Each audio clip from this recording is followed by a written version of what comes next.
Hello, my friends. Happy Friday. Welcome, everybody. Come on in.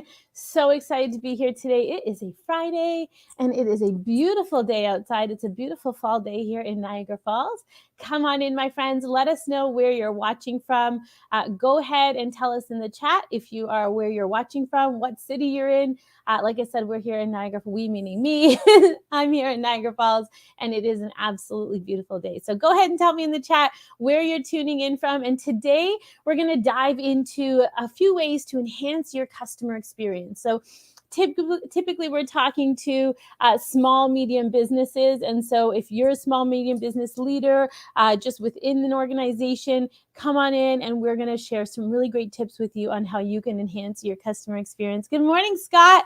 So glad you're here. It's a little chilly in St. Catharines. All right. Well, you need a pumpkin spice latte, my friend, for that, because it is beautiful out here today, but it's like perfect pumpkin spice latte weather. Go ahead and tell me in the chat, my friends, if you are watching this on Team Live or Team Replay. Go ahead and write hashtag CX Live if you're watching this live, and hashtag CX Replay if you are watching this replay. Hey, Wally, so nice to see you. So glad you're here. Thanks for tuning in, my friend. Wally, what are you drinking today? Coffee, tea, water? What's on your, or something else? It's Friday. Go ahead and let me know in the chats, my friends, what you're having. I'm typical pumpkin spice latte this morning. So as we're waiting for people to join in, go ahead and let us know what your beverage of choice this beautiful fall morning is and where you're tuning in from. Hey, Laura. Laura's coming to us live from Bucaramanga, which is in Colombia. And Ishween is in St. Catharines. Scott is well in St. Catharines. Fantastic. So glad to see all of you. Come on in. We're going to be diving into a few ways small, medium businesses can enhance their customer experience. We're also going to chime in, hone in a little bit deeper into a problem that we know so many are facing right now, which is how to hire, retain, attract top talent. So we're going to spend a little bit of time on that. So if that's one of your challenges, please go ahead and let me know in the chat. Hey, Falguni, so glad to see you. Falguni, I'm so glad you're here. Thanks for tuning in. Wally.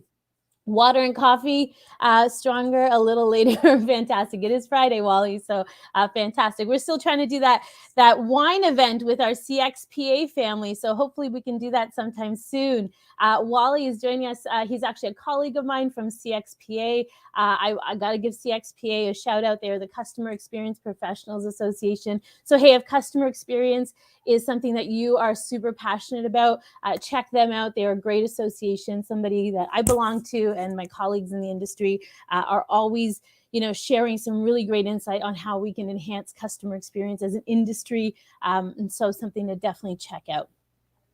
All right, my friends, let's get started. So again, if you're a small, medium business leader and you want some tips on how to enhance your customer experience, you want some of those quick wins, some ways you can really start to move the dime forward, then tune in. We are going to dive right into it. And then also, if you are struggling with top talent, how to find, attract, and hire some really great talent right now, which is pretty much the entire world, because we are hearing it from every single one of our clients and colleagues and friends, that, of course, this labor shortage and this challenge is global. But we put together a couple of tips that will help you. So we're going to dive into that within one of the 6 tips today. So, all right, let's dive in. 40 Creek Cream. Oh, look at you, 40 Creek. That is a really good one, Wally. Thanks for sharing that.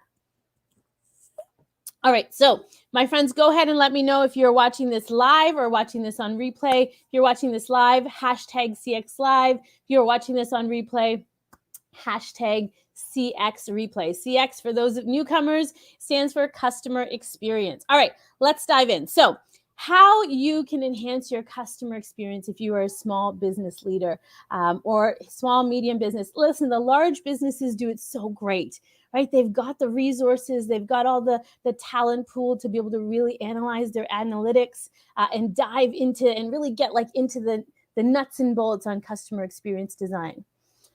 But when we're working and talking with small, medium businesses, it's a lot more challenging, right? They're short on their staff, they're short on resources. Time, money, and resources can often be a challenge. And so when it comes to small, medium businesses, I want to give you some bite-sized tools on how to, just start. I always say it's better done than perfect. We need to start to move the dime forward. And here's the thing. Ultimately, I would suggest, diving in full throttle, put together a strategy, and follow it through, and, hire somebody like me, or somebody like, somebody who's in the customer experience industry to really guide you through the process. However, we know that not everybody's there yet.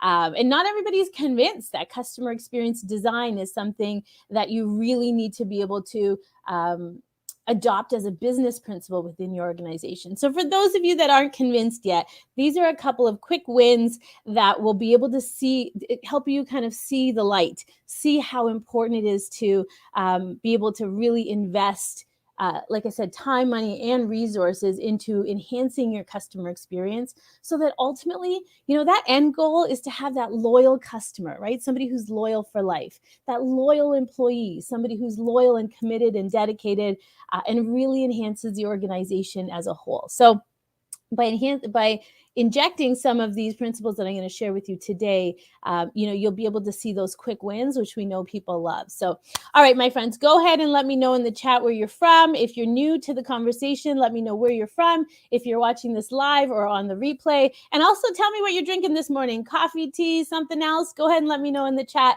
what you are sipping on. So, number one, I want to share with you is to have a clear vision when it comes to your customer experience.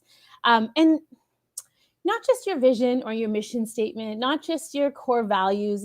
People have them memorized, some people don't.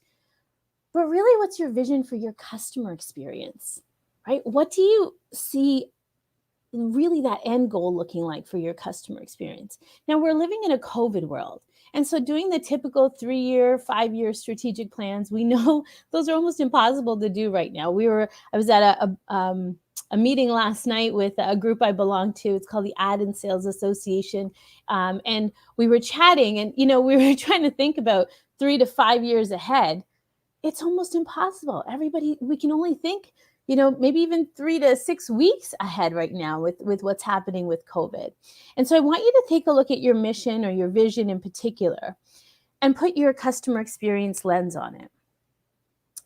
And 6 months from now, or even 12 months from now, if you were practicing your vision, your customer experience vision or mission, what would your company look like? What would be different about it in 6 months or in 12 months than it is right now if you were practicing your customer experience vision at the highest level?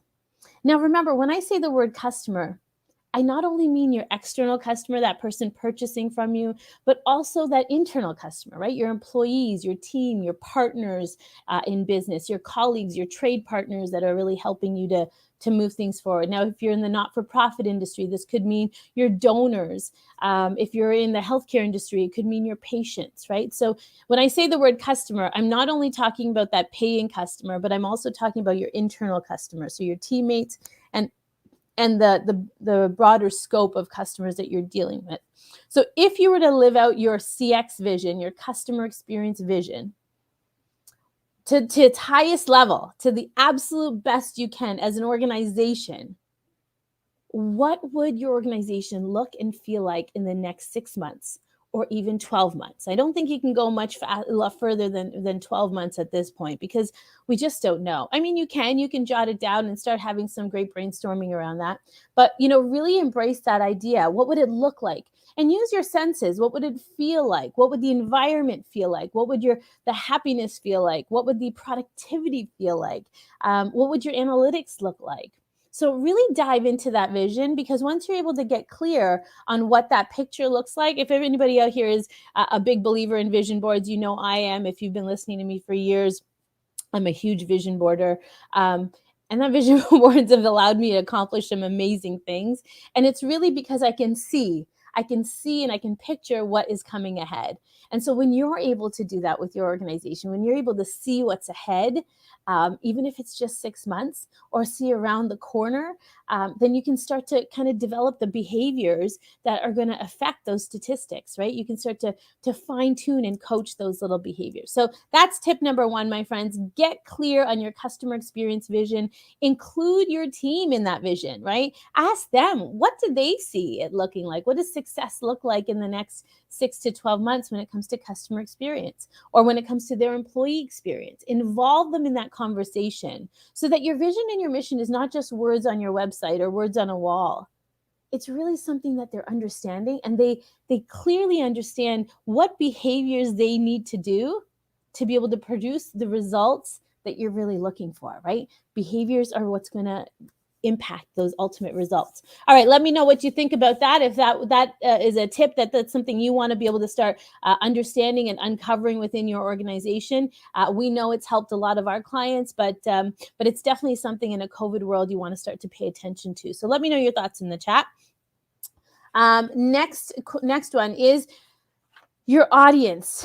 Let's talk a little bit about your audience. So we know that everything is online now. We know that we've made this digital transformation. We know that we're talking to chatbots and we're using AI and we're using some really phenomenal advanced technology that, hey, 2 years ago, we might not even thought existed 2 years ago. We were having a conversation last night, and the speaker last night was talking about how she's used a technology in her business to be able to take a picture of your feet and send it to her office, and they can print out or create the orthotics that you need and have it sent right to your home. So it is absolutely contactless. I mean, that's brilliant.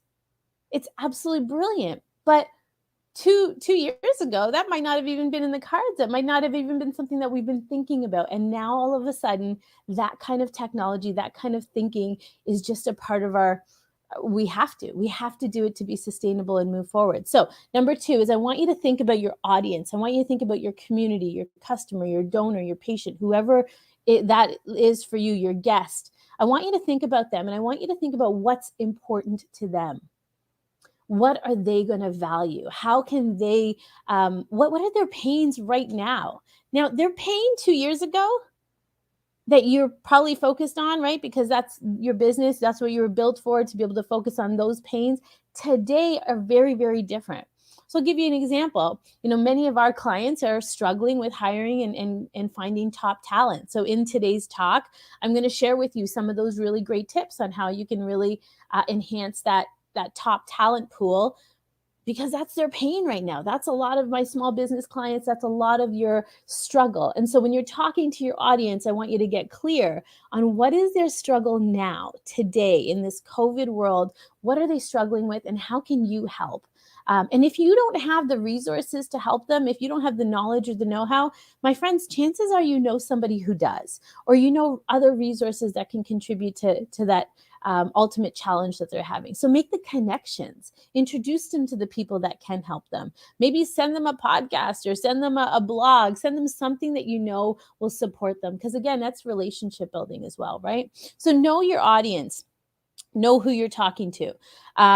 Another great thing I heard last night in our meeting was there was a gentleman that's working in technology. And he's telling me about, he was telling me, Crystal, like there's so many crazy things happening in tech right now, and security is such an issue. And he was telling me all these ways so that I could make sure our organization is more secure on a digital front. And I thought it was so interesting. And I said to him, I said, well, you got to share that on your social media. Like you got to share that with your audience. And he's like, oh, that's just stuff we share internally. And I said, no. I said, that's the kind of pain that your customer, who is me, wants to know about. That's the kind of pain that we're having right now, is we're scared of what's happening out there and we don't know what to do about it.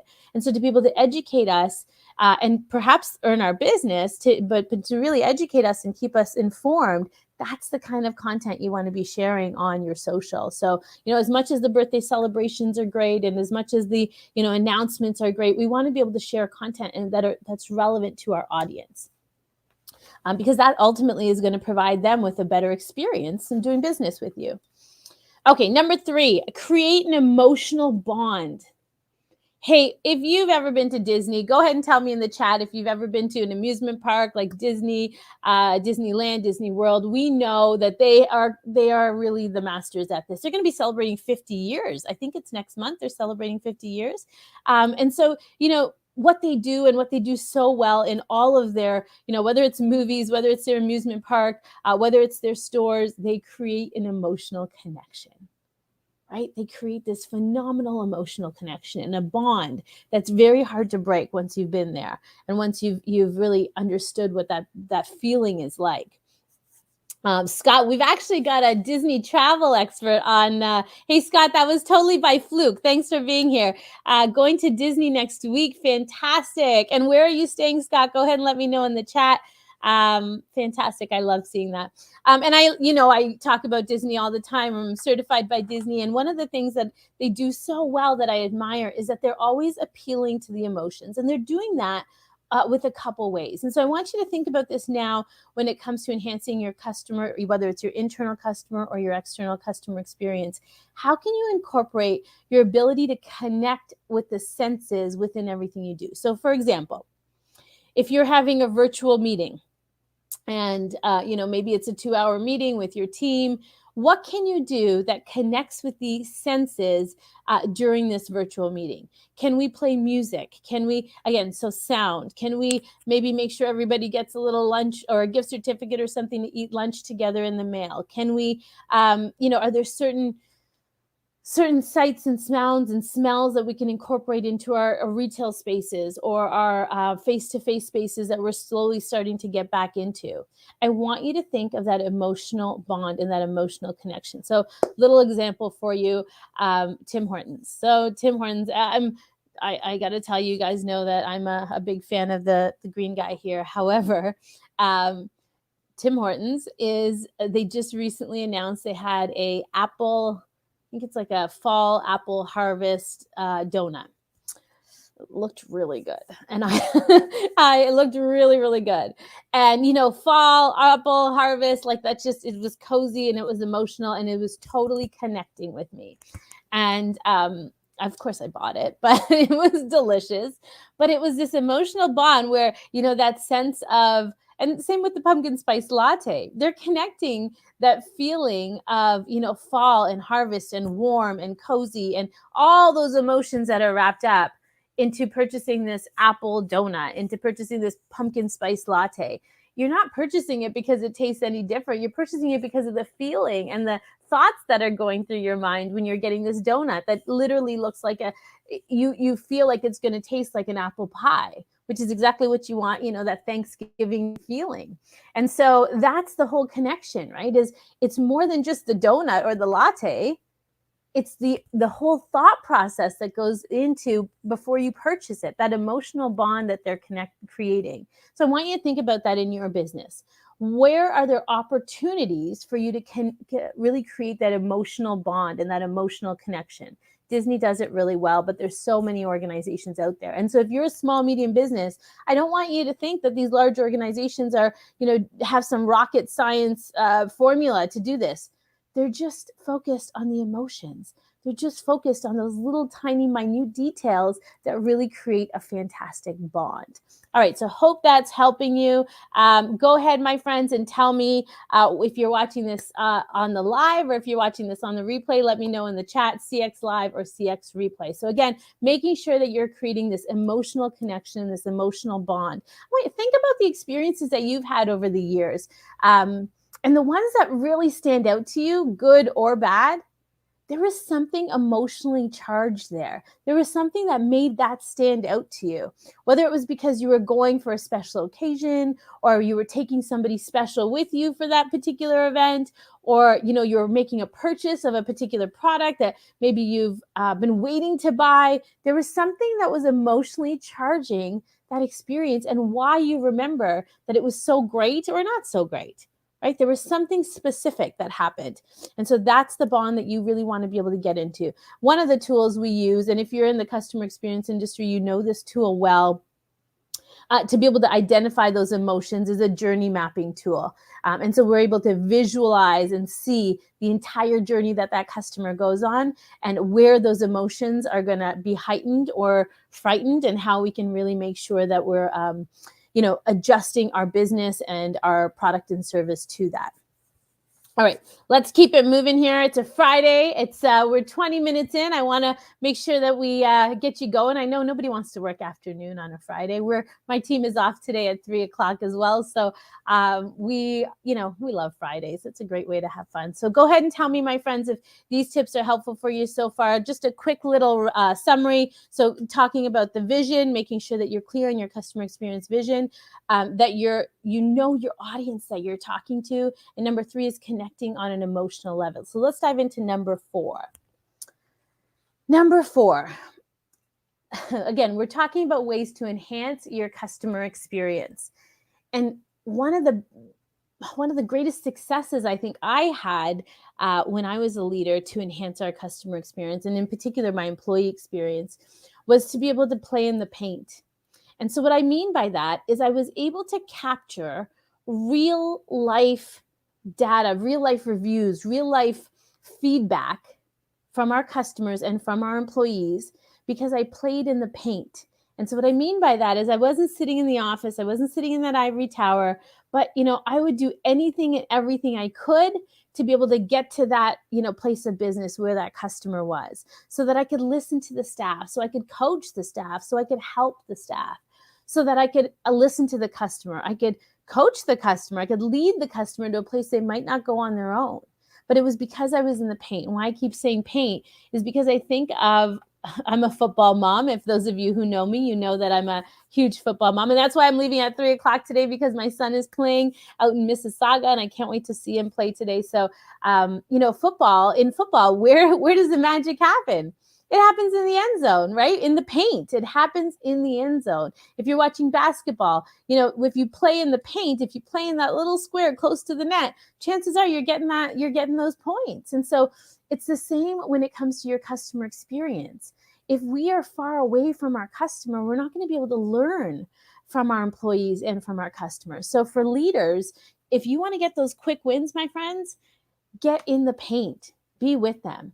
And so when I worked for a home builder, it was a fantastic role. I had an opportunity to really enhance both the employee experience and the customer experience. But one of the things I fought with a lot was that there was this need to be in the office, right? I had to dot the I's and cross the T's and review all the paperwork. That was what was required of me at the time, was to be able to be in the office and manage my team from an office environment, because that's what many of the other business disciplines had to do, right? Accounting and construction and operations, many of them were in the office, marketing, that type of thing. But in my role as a sales leader, my job didn't happen in the office.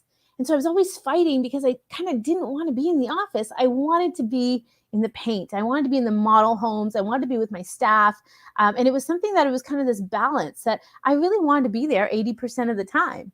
20% of the time, I wanted to take a look at the paperwork and review that kind of stuff. But 80% of my time wanted to be in the paint. And I learned that from my retail days. From my retail days, it was expected that we were in the paint, we were in the field 80% of the time. That 20% of the time when we did our paperwork, that was kind of most of us did that off hours anyways. We really loved and enjoyed, being on that sales floor and engaging with our customers and engaging with our clients. And we were able to respond really quickly to customer reviews. I remember in my retail days, right away, a customer saying something, well, this isn't fitting quite right. And I said, oh, let's take a look. And, you try it on again, you test it, you take a look at a couple other products. And within days, we were able to literally take an entire line of jackets and have them sent to our head office, fixed and correct, and sent back in our stores, all because I was listening. All because I was listening to what the customer was saying, wasn't getting defensive, very open and encouraging feedback. When our employees had challenges like that, I was listening and able to really engage and action things really quickly, right? It's not about being defensive. It's really about being open to learning. So definitely a tip for you there. Number 4 is play in the paint so that you can capture that real-time review, that real-time feedback. That's what's going to give you those quick wins, my friends. And when you get the feedback, make sure that you're actioning it. And hey, even if you can't action it, well, even if it's something that's way beyond what you can do within that time frame, at least make sure that somebody knows that you know you're aware of it and that you haven't forgotten about it. Or if you're not actioning it, why? Right? They want to be able to know that there's some level of action that's happening there. So we're not going to be actioning this, and here's why. Let's talk about it, right? And so you're giving that explanation. But if you're asking somebody for feedback, then we need to do something with that feedback. That's really important. We talk about that all the time in the CX world when it comes to surveys and focus groups. If you're asking for the feedback, be prepared to action that feedback. All right, my friends, I hope you're all still with me. Let me know in the chat which one of these 4 that you think that will really be relevant to your organization right now. Go ahead and let me know your thoughts in the chat. So again, vision, making sure your customer experience vision is top of mind, making sure that you know your audience, making sure that you're creating an emotional bond. And then number 4 is making sure that you are playing in the paint. You're a leader who's really getting those real-time reviews. All right. Hey, my friend Keith, thanks for joining in. So happy you're here. Keith just wrote a fantastic book, my friends. You'll have to go and check Keith out, Keith White. He's written a book on diversity and inclusion. I think this is your 3rd book, Keith. Go ahead and tell me in the chat. If you've got a link, share it. Super excited to get my copy in the mail soon, I hope. Thank you for being here. All right. So let's go into number 5. And again, we're focused on small, medium businesses here, just because, again, the big guys do it great. They've got that time, money, and resources to put into it. But I often find a disconnect when it comes to that small, medium business community because we don't understand necessarily, or even we don't understand that how important customer experience as a business discipline is to really work within our world. So number 5 is creating that quality framework. Okay, so we've got a really great product, we've got a really great service, whatever it is that you're selling, but the customer's experience of it is really what matters, right? We might think it's a fantastic product or service, but how does that customer experience it? Now, people might say to me, Crystal, well, of course, we've got 5-star reviews. It's a fantastic product. And I would agree, if you've got 5-star reviews, that's fantastic. But I will tell you that 92% of customers who've had a bad experience with a product or service, 92% will not do business with you again. And so if that's the mentality of 92% of people that are having a bad experience with your product or service, and you're only getting those positive responses from the people who have enjoyed your product or service, then think of how many people you're missing out on. And I also want you to think about why would they take the time? They're frustrated with your product, service, disappointed. And if they're leaving, if they're choosing to leave your product or service or your brand, do they really want to invest a couple more minutes in writing a review? Right? Most people want to be kind of done. They didn't have a great experience. They want to move on. They want to get to the next thing. So I want you to think about that. How are you measuring the quality of your product or service?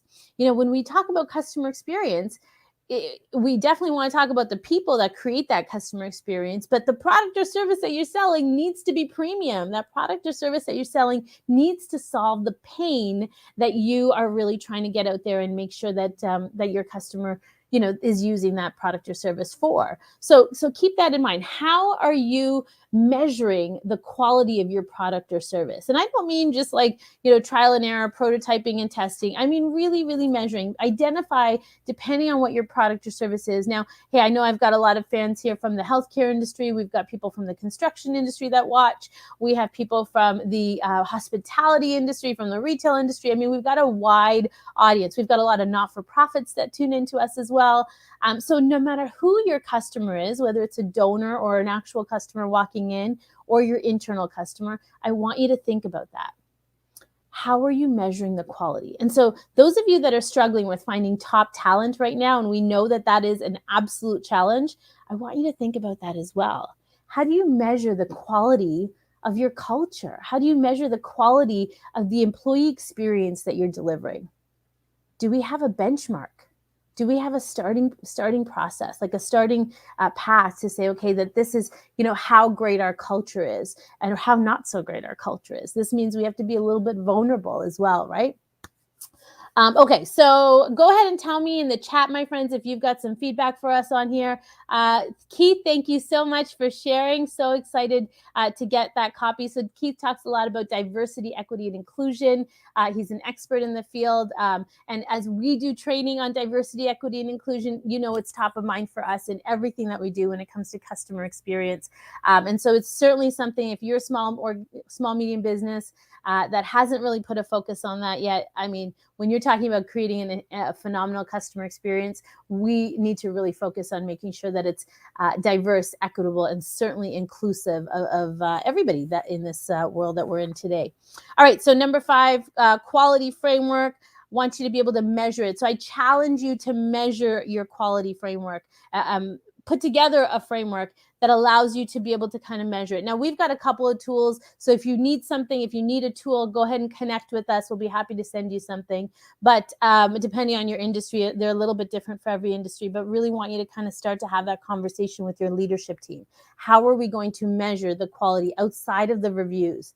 I think sometimes the reviews, as much as they're so powerful, and we love 5-star reviews all over the place, but we often kind of just take it for what it's worth. Hey, we're at 4.7 stars, or we're at 5 stars. We don't need to do any. We are the best. And listen, that is really important that you've got that social proof. But the customers that aren't responding, I want you to make sure that we're asking and having those conversations and finding out, where did it drop? What happened in that quality of the experience where we lost those customers, or we never even got them. Right? So we need to really be able to measure that. All right, let's keep it going. My friends, if you're watching from wherever you're watching from, go ahead and tell me in the chat, where are you watching from? Like I mentioned, we're here, we meaning me, I'm here in Niagara Falls. It's a beautiful fall day today.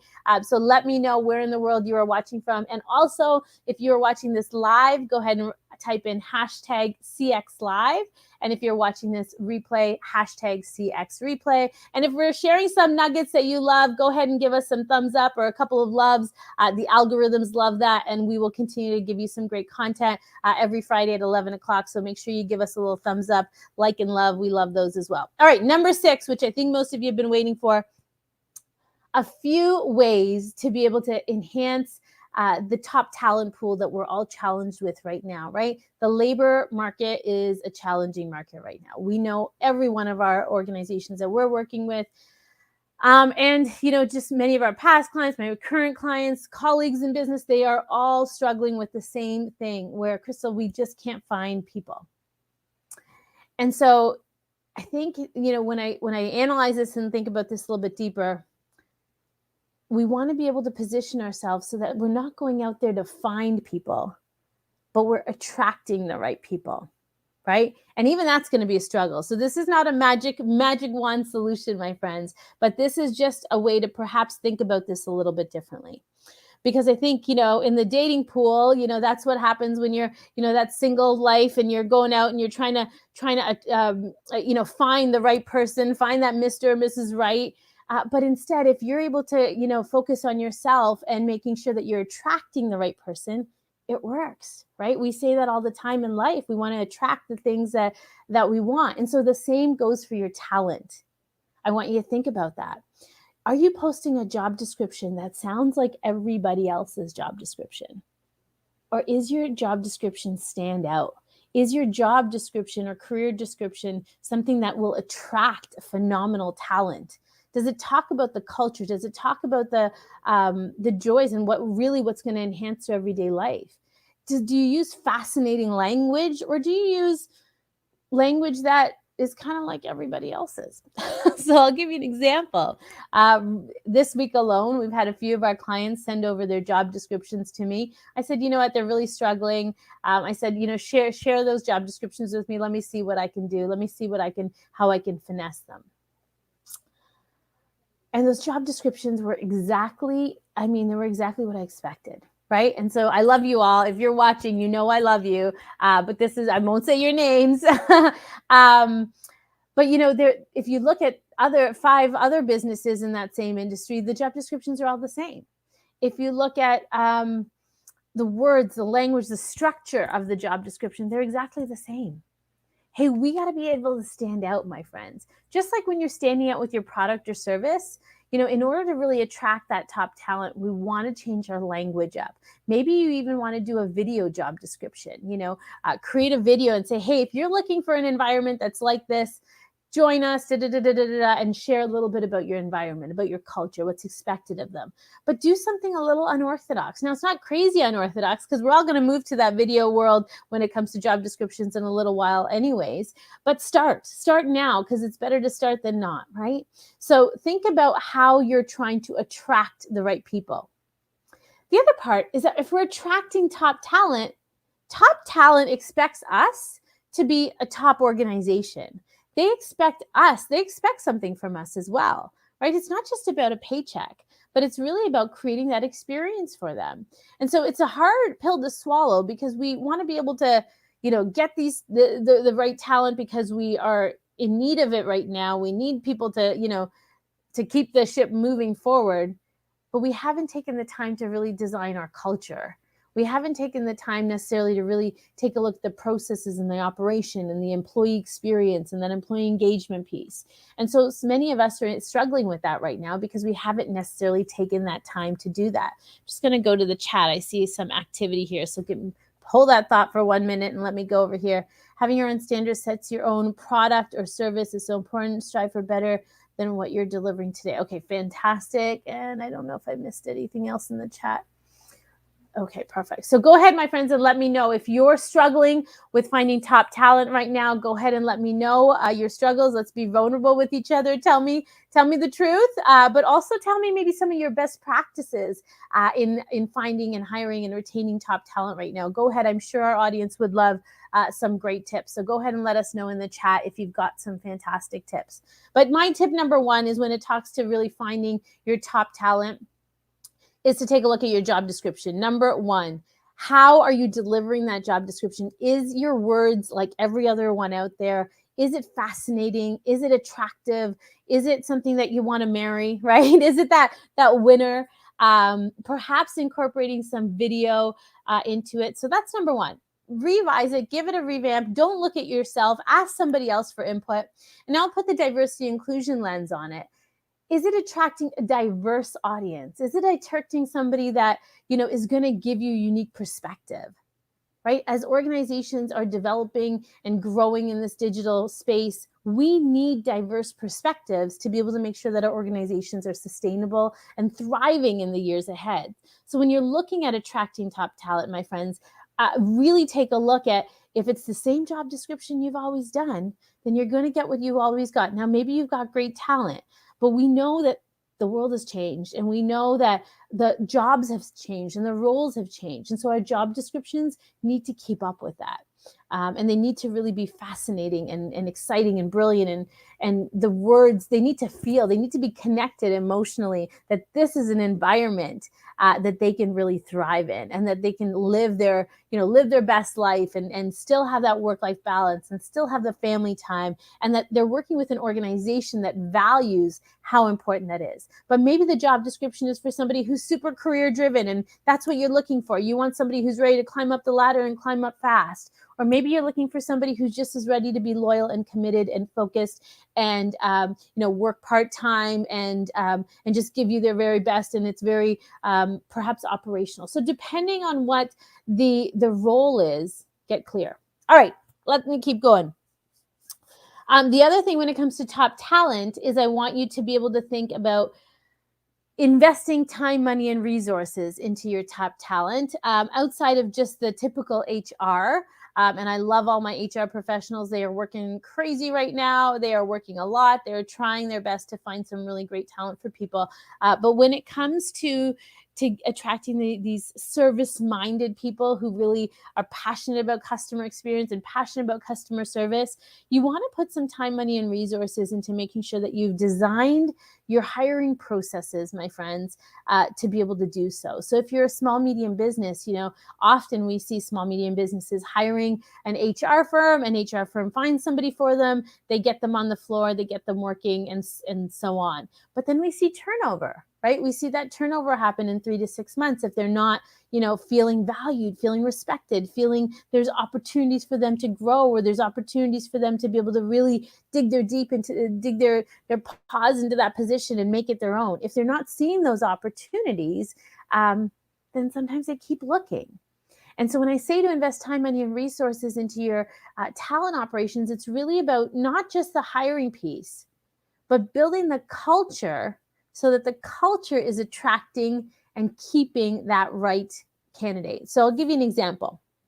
I have many colleagues that work in the banking industry. So, hundreds, hundreds of colleagues that work in the banking industry. And one of the challenges that I've heard recently is, because they've been working through the pandemic, they've been working extra hours, they've been doing their fair share for sure.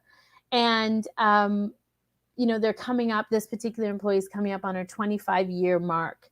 And she got a catalog to pick, what her prize will be, what her reward will be for 25 years.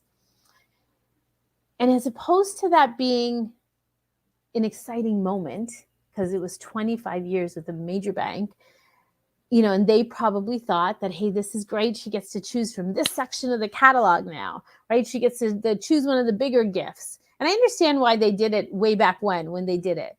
But now we're in 2021. And somebody who's invested 25 years with your organization, you're giving them a catalog and saying, now you get to choose from this section of the catalog. That's almost frustrating, right? That is not enticing the right, especially for this particular person. And so to challenge organizations to do when you're a small business is make that like as seamless as possible, where you're creating an individual personalized experience. It's not like there's 100 people celebrating 25 years with your company. There's one in this case. Right? Maybe because they're a large bank, maybe there's 100 because they've got thousands and thousands of employees. But, for small, medium businesses, 25 years with an organization is big, right? 5 years is big, 10 years is big. Whatever that milestone is, it's important to that person. They've been loyal, they've been committed. And so it's important for us to show value. And why I say this way is when I say investing time, money, and resources is we need to plan that out. We need to plan out that employee journey and really understand, okay, when we hire them, how do we make that a fantastic experience? What does that experience look like? When we onboard them, what does that experience look like? Do they feel welcome and valued and that their effort's going to make a difference? When we train them, and this is the other thing, onboarding and training are completely different things, right? When we're training them and giving them the tools they need to succeed, how are they feeling? Are they feeling like, oh my gosh, I don't know any of this. How am I going to make it through this? I remember when I worked at the home builder, my first couple months there, I had to write down every single word that was said in a board meeting because I didn't understand what a soffit was. I didn't understand all the terminologies and the construction terminologies they were using. I had no idea. I had to go back to my desk and Google it and make sense of the sentence. And so in that training process, how do they feel? Are they feeling equipped? And every day that they get trained, do they feel stronger and better and more confident in their role? Or are they feeling more and more scared that perhaps they can't do this? Perhaps this isn't the right fit. But we don't know that until we really start to visualize it. And so again, journey mapping is one of those great tools that you can start to visualize and see that emotional experience. Perhaps taking a look at their first year, or even their first 21 days. I love to do that. What does your first 21 days look like? Is the first 21 days so much so that, they're going to shut off those other profiles that they might be on looking for other jobs and they're really going to stay committed to you? Because in the first 21 days, there's still other people that are looking for them. Until they make that disconnect and cut the cord and say, no, now I'm committed to this company. That's what we need to kind of make sure that happens in those first 21 days, right? We need to create an environment that's just infectious for them, where they just are committed and they know that they are valued there. And then after the 21 days, what does the first year look like? What does the next 2 years look like? So on and so forth. But, investing the time, money, and resources to plan that out and to make sure that there's value touch points along the way, respect touch points along the way, appreciation along the way, just showing gratitude for how much we value them. It's not just about a paycheck, my friends. this is a different world we're living in. You know, we used to be living in that world where it's the higher paycheck is what it's all about. Of course, they need to be paid a fair wage. Of course, wages are important, but the expectations have changed, and it's more about the value and the connection than just the wage. All right, another thing when it comes to top talent, I'm going to wrap up soon. We're at about 45 minutes. So I want you to think about incorporating video as much as possible into your attraction pool here. So just like we would perhaps advertise a new product or service on Facebook or Instagram or LinkedIn or whatever type of marketing you're using for your product or service, however you're getting the message out there, maybe it's on the radio or maybe it's on a billboard or whatever it is that you're doing. I want you to think about marketing, and many of you have already. I know many organizations are talking about their need to hire. They're putting a sign up in their window, and they're maybe putting a radio ad together. But I want you to think a little bit different. I want you to think about attracting top talent from perhaps a social media perspective. So, if you're doing an ad for your product or service, perhaps you want to take a look at doing an ad for attracting that right talent. Right? Maybe you want to take a look at how, what would be important to them, and not just saying, hey, we're hiring, but really like, are you the person that's this? Are you the person that's looking for this? Then maybe we are for you. So take a look at investing into perhaps a marketing campaign for really hiring the best talent, but not just hiring them, but attracting them, getting them to come to you. And then one of the things I do with incorporating video is, instead of asking people to submit their resume, I ask 3 questions, and I ask them to submit me a 2 to 3 minute video submission, just answering 2 to 3 questions. Now, again, every role that we bring on people for is different. So identify what's important to you. I would focus on the behaviors of the people, not necessarily the statistics. What are the behaviors that you're looking for? And your question should be around those behaviors. Maybe you want to even give them a question about, how would you solve this? How would you do this? What would be your approach to this? But only give them 3 minutes, maybe even less, to reply to you in a video response. And then based on those video submissions, then you can go take it to round 2. Make sure you're replying back to every single video submission. But those that you're choosing to move forward. And you're looking for their behaviors. You're looking for their communication skills. You're looking for their body language, their facial expressions. And in the job descriptions, you want to tell them that.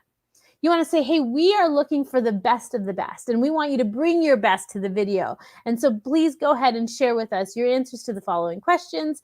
And hey, be your best. We want to see your absolute best. So they're not going to show up casual and nonchalant, and if they do, then those are the videos that just aren't going to work for you. You are encouraging them to be their best and to show their best, and how they're going to show up every day to work. And that's what we hope to see on the videos. But what you're able to do really quickly is go from getting those 500 resumes that people are just clicking a button and sending you a resume, to now maybe you'll get 25 videos, which is fantastic, because it shortens the pool up for you, and it will be able to attract a diverse audience as well, because a lot of people from diverse backgrounds are more comfortable on video and some aren't. And if they're not comfortable, then you can give them other options as well, right? Maybe an audio message, and they can certainly submit their resume if it's needed, but you're going to give those bonus points to the videos. That's actually how we've hired some of our best talent, and some of the best talent for some of our clients as well.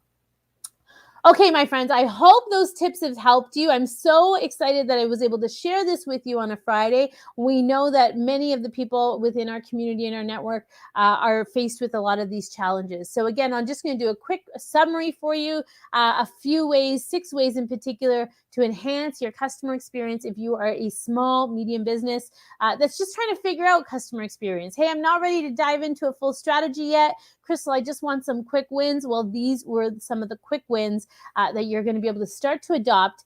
And, it's my hope that when you start to adopt these and you start to see some great results in these, that you'll start to realize the value of incorporating a customer experience strategy, training within your organization, because we want to be able to set you up to really succeed in the customer experience world, because we know that that's the way it's going, right? 45% of organizations are putting customer experience as a top priority in the next 3 to 5 years. So we really hope that that's one of you, because we love all things customer experience. Okay, so let me wrap them up real quick. Number 1, have a clear customer experience vision for what your 6 months or your 12 months ahead is going to look like. Have a clear vision. What does that look like? What does that feel like? What does that sound like? And incorporate your team in that vision and that thought process. Have that conversation with every level of the organization. And I would encourage it to happen with levels together. So not the leadership and then this level and then this level. Try to bring the team together. Maybe you're doing different cohorts, but it's great when you're able to have the opinions and thoughts of everybody as opposed to just one level of the organization, right? Okay, number 2 was know your audience. Make sure you're speaking to them and you're delivering value that they want. That's going to certainly enhance their customer experience. Number 3 is connecting with them on an emotional level. So incorporating the senses, the sights, the sounds, the smells, the tastes, the touches, including the touches without being socially distant. But you want to be able to incorporate those senses into that experience that you're creating for them. So creating that emotional bond. Number 4 was leaders play in the paint, capture that real-time feedback, that real employee feedback and customer feedback when you're in the field, when you're in the paint, when you're with your people, not in a office that's far away. That's the other thing, is when we're in this Zoom world, it's really hard to do that, right? Because how can you really, pay attention when they're on a Zoom meeting? Well, find ways to support them. And maybe you're listening in on a conversation and you say, hey, I'm just here to support. Maybe my camera will be off. You go ahead and have that conversation. And I will put the links in the chat so that at least I can be a part of the conversation. Or maybe you say, hey, is it okay if I sit in and I help you close this deal? Right? And really learn more about the customer. As a great coach, that's definitely what you want to do. So making sure that even in the Zoom challenging world, and I don't say Zoom has been a great, phenomenal resources for us, and so many of the video platforms, but because we're not working in an office environment, we've got to adjust. But making sure that you're playing in the paint, leaders, and that you're close to where the conversations are happening. Number 5 was creating that quality framework. So, what is the quality? So how are you measuring the quality of your product or service? So creating that benchmark. And it's not just about those 5-star reviews. It's really getting deeper, because so many clients don't tell us how they feel, right? If they don't like our product or service, they just move on to the next. And then the last one was about making sure that you're hiring top talent. I challenge you to take another look at your job descriptions, add some finesse, add some fascination and some brilliance and some joy and some real culture points into your job descriptions, so they're exciting and enhancing and they attract top talent, as opposed to you going and looking for top talent. And one thing I didn't mention in there is making sure that you're going to diverse areas as well. So, posting in certain communities, making sure that you're engaged in that community, not just that you're there to hire somebody, but you're actually engaging. Your company and your organization is engaging in conversations in different diverse communities. Because I'll tell you, if you just go and post a job, it's not authentic, my friends. So start to build a relationship with those diverse communities, and your talent pool will open up, right? You'll start to develop a larger talent pool that will be attracted to you, and incorporate video as much as you can. You're able to see some behaviors, and you're able to really engage with people on a different level when you're able to incorporate video. All right, my friends, that's it for me. If you've got some questions and comments, go ahead and put them in the comments. Would love to know if you enjoyed the session, and I would love to know your takeaways on how you enhance your customer experience. What do you do within your organization that you've been able to notice and measure that really up levels your customer experience? Go ahead and share those best practices with us in the chat. Our audience would really value them. I know we would value them. So thank you so much for giving us an hour of your time on a Friday. We will come back to you next week on Friday with some more great tips. So thank you so much for being here. And again, if you like this video, please give the algorithm some love. Let us know that you liked us. It really helps us continue to bring you some great content.